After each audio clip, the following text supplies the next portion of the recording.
Hello, Ben Kingsley here. Today the RBA met and released their cash rate decision. As anticipated by many, the cash rate was kept on hold at 2.5%. In this month, I want to talk to you about the big pending discussions which is dominating the financial sector at the moment, and that is the budget. Next Tuesday night's budget and what that means to us in terms of our households from a federal point of view. It's an important budget. It's Joe Hockey's first budget, and we're seeing a lot of commentary and a lot of media work being done by the Liberal Party to ease the pain. It's going to be a tough budget.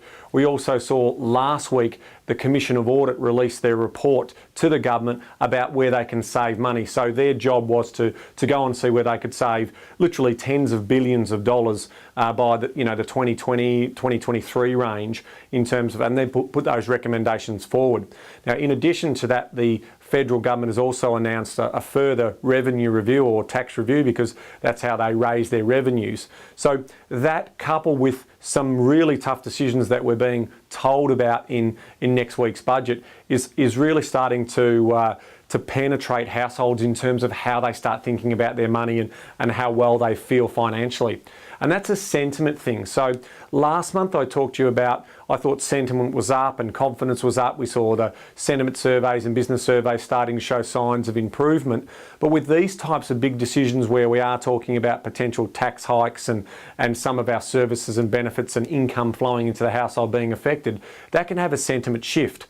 Now, prior to that, I said, I was confident of a rate rise maybe later this year. Not a huge rate rise, maybe 25, 50 basis points by the end of this year.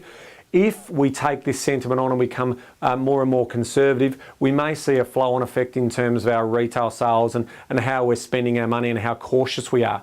And that caution is a change of sentiment, as opposed to we were starting to feel a little bit more confident. We were certainly getting out there spending more. And that's been evident in the data around lending in terms of finance approvals. They're at the highest point in the last 5 years.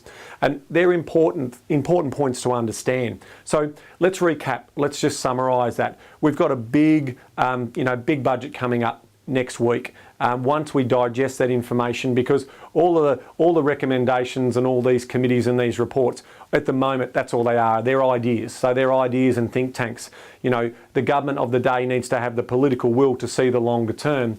And we saw Joe Hockey again last week talk about he wanting to increase the pension age in 2035. It's a gutsy call. It's something that I've been on for a long time. There is no way known that pension age was going to stay at 65 with an ageing population and the cost of healthcare and the way we're looking after people. So Joe's right. The era of entitlement's over, and that's what our business is all about. We're about not having to worry about pensions, not having to worry about somebody else providing us with our future income. You invest in property and you invest in yourself and you create wealth as a means to support yourself. We don't want to be at the beck and call of government in terms of what our clients are able to retire on, and that's a big message for us, and that's my message for this month. Thanks for watching.